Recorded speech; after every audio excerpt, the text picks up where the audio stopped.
Namhlanje ungoti wobugebengu obenziwa ngobuchwepheshe besimanje ophikweni lama-Hawks utshele inkantolo ukuthi baqinisekisa kanjani ukuthi ikhasi likaDuduzile Zuma Sambudla lika-Twitter noma u-X kungelakhe ngempela.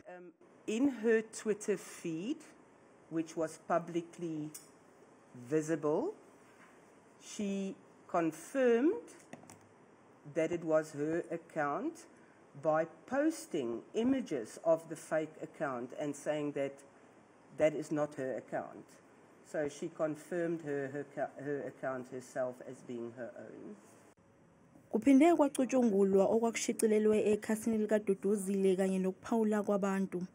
Okunye ukuphawula kwabantu phecelezi ama-comments ayemkhuza ngokuthi ushoshozela impi. A Twitter user said, Comrade D. Zuma Zambudla, I thought that you were matured.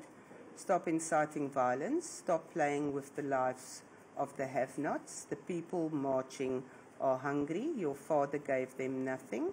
If they get injured or arrested, he still won't help them. Grow up, please.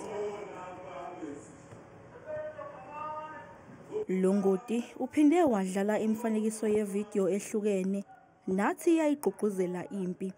Kweminye yaleyo mfanekiso kukhona nevideo yowayengumngameli uJacob Zuma evikisa ibutho. Longoti uthi uZuma Sambudla wasebenzisa lemfanekiso ukwakha isithombe sempi emqondweni yabantu.